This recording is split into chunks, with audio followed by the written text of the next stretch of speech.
And another great weekend on Westplex Radio. Steve Casper with you and another special half-hour show here.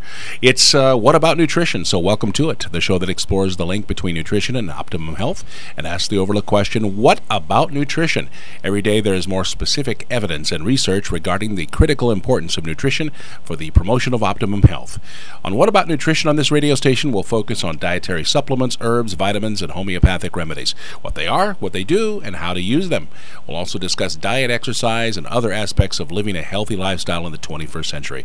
Your host, drum roll, is David Gall, owner of O'Fallon Nutrition and a graduate of Washington University and Huntington College of Health Sciences and Comprehensive Nutrition Program. And O'Fallon Nutrition is in O'Fallon, Missouri. We'll get to that in just a little bit. Remember, always consult your healthcare practitioner before beginning any new supplements or other changes to your lifestyle. The purpose of this show is to inform, educate, and entertain. I think we do all three very well. Not to diagnose, treat, or prevent any disease. At least I think so. Oh, I think so too, Steve. I think so too. We're getting kind of a solid audience here. I had a couple of emails. I meant to share that with you over the weekend with about the show. So let's get ready to go. And again, welcome to What About Nutrition. Steve Casper, and this is Mr. David Gall. He is Mr. Nutrition. Well, hey everybody, it's a great day today. I'm really excited to be here again, Steve. And today we have a great follow-up show to last week's show. You remember we talked about cooking oils, and you know, the point of last week's show was basically that folks ought to be aware of the fats that they're using when they're cooking, and that there's health issues besides whether something has cholesterol or trans fats, which of course we want to avoid, but we don't want to be cooking with inflammatory oils or oils that can't tolerate heat. But that was last week's show, so it's a great segue into this week's show, which is where we're going to be talking about fish oil. And of course, we do a lot of business with fish oil at O'Fallon Nutrition. And you know, it seems like everybody and their grandmother takes fish oil, or at least has heard that it's good for you. And we all know that fish oil has cardiovascular benefits, that it's known to improve joint health, that there are studies on it in regards to depression and ADD. Well, you know, why is that? And of course, the reason is that fish oil is a source of omega-3s.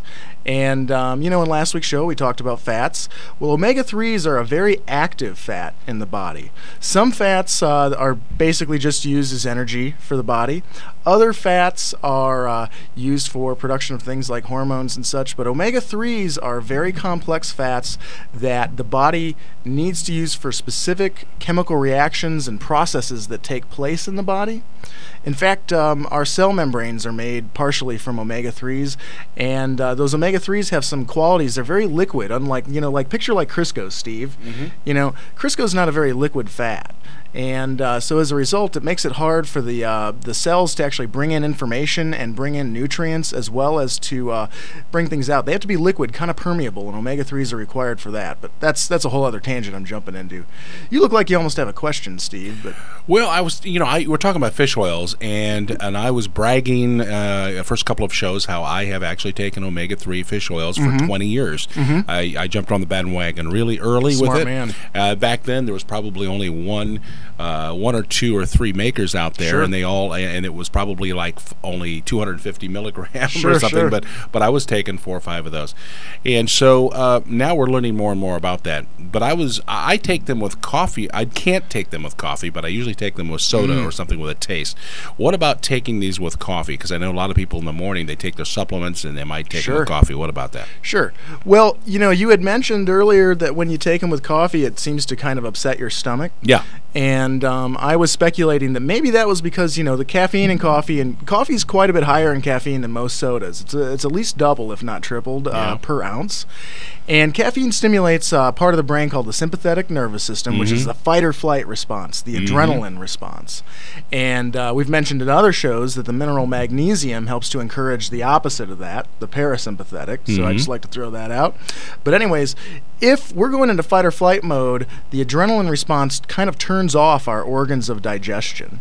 So, you know, with fish oil or other supplements, it's just good to know that it's not that you couldn't take supplements with coffee or with breakfast and coffee.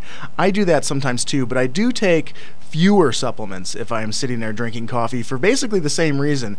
And I think the point I would make is that coffee, to some extent, and specifically caffeine, inhibits digestion a little bit. So you're trying to break these down in your belly, and that coffee is kind of sending your stomach mixed messages. On one hand, you've got food in there that says digest me. On the other hand, you've got coffee triggering adrenaline, which says this guy has to run away. Don't waste blood on his stomach. Send the blood to his leg muscles so he can run away. Right. Yeah. So, yeah. Absolutely. Because you're talking about millions of years of programming the body. Exactly. We can't go against millions of years. So it's not a good idea to take. So it's better to take with a meal. Yeah, meal is definitely required. Protein improves fat absorption. Okay. And specifically those omega-3s. In fact, going back into the 1930s, there was a woman that was very famous named Johanna Budwig, one of the only women to ever be nominated for a Nobel Prize, especially during that era. And all of her research was on flaxseed oil. Long story short, she had this thing that she would make called quark, which was for improving the absorption of these omega-3s. But she would mix flax oil, or today, of course, she could use fish oil, also omega-3, with basically something that was along the lines of like a German kind of cream cheese that was very high in protein. Huh. So all of that blabbering was to point out that protein improves good fat absorption. Well, I thought Quark was a Star Trek character. Yeah, sure sounds like one. Deep Space Nine. Right. Well, you sure that wasn't Next Generation? No.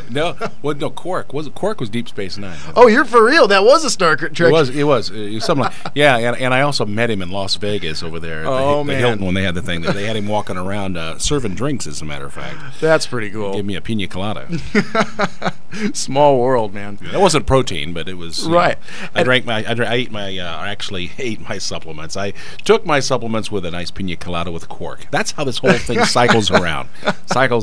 Well, two funny points there is that pina colada. If there was real coconut in it, might have had a few good fats hidden in there. Yeah. And of course, you've got a little pineapple juice, and pineapple juice has antioxidants. Alcohol has been shown in studies, just a fun fact for you, to slightly improve absorption of antioxidants. I'm well aware of that, and I'm a proponent. So I wouldn't encourage it all the time, but sometimes I think about that when I'm using some sort of tropical juice. What about margaritas? So what about tequila and lime juice? Rich in antioxidants. Of course, the British limeys used to mix lime juice and I want to say rum. So actually, that was what kept them from getting scurvy. Do you know rum? If you get the rum and what is it, the Caribbean rum that's out there, and mix it with Malibu rum and pineapple juice is very popular. Well, it helps your absorption of the vitamin C in that pineapple juice, but just don't overdo it. Yep. But these omega-3s are critical, and of course we're talking about these things, and that kind of leads me to think about things like digestion. And we hear a lot of the store questions like my fish oil smells, or I burp up a fishy taste, right? Mm-hmm. Well, of course we've got you covered at O'Fallon Nutrition. I should point out we have 76. One of our staff members counted it today, Dr. Jim, actually. 76 different SKUs or different individual fish oil products. That's awesome. Across 6 or 7 brands. We have the biggest selection in the area. And the point of that is that there's different reasons for different fish oils to be used by different people.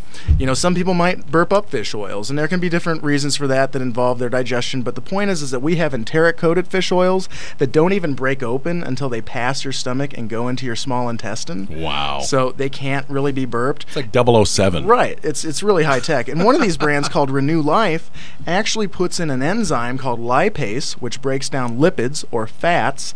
They actually add this directly to the fish oil to assist your digestion, and that's a real issue. Some people don't make enough of this fat digesting enzyme lipase, and as a result they'll be more likely to burp fats.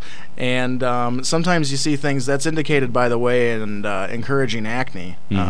But that's another show. Yeah, so sometimes these people with acne might need some digestive help. That's actually an angle we go after in the store. Okay, well, sure. Okay, I don't want to mess up your train of thought. It's okay. But let me ask you this. I've heard that omega-3s, you take a lot of them, and for me, about 20-some years, my skin, you notice how my skin is just really elastic and youthful. I think, well, it's not necessarily youthful, but I mean... Well, it is for your age. Yeah, this is my age. I'm 58 years old, and I've had a lot of people, especially women, mention that. Oh, yeah. But, I really attribute a lot of that to 20 or 25 years of taking omega-3s since I was in my 30s. Well, you should. You should. should. Yeah. I because it almost really helps. interrupted you. It helps you collect your complexion, I think. Oh, I agree.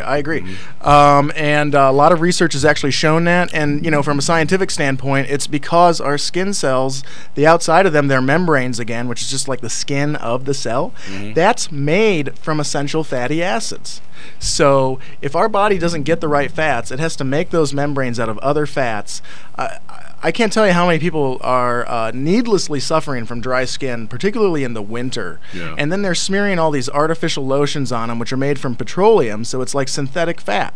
And really, it's like we need to moisturize ourselves from the inside out.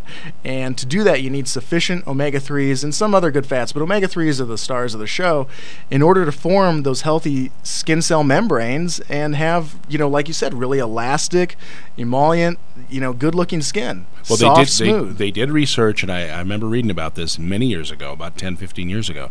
They did research on omega-3s, looking at fishermen communities, especially in the Orient, in Japan, and they noticed how people live to a really old age because they were eating more fish in the diet and everything else, but they were getting all these oils. Right. And the oils, that's why you see an old Japanese man who's 103 and he looks like he's 60. Well, I think there's a lot of truth to that. Yeah. And in addition to this, these oils also, we talked about last week, are the foundation to produce anti-inflammatory chemicals in the body called series 3 prostaglandins. And remember, we talked about how last week that these omega-6 fats that sometimes we consume too much of in our diet, they're almost too easy to get. Those can encourage inflammation by making the inflammatory prostaglandins, and then the omega-3s help us make the anti-inflammatory prostaglandins. My point is that inflammation's involved in acne as well. Inflammation is involved in aging and wrinkling up of your skin in a basic level.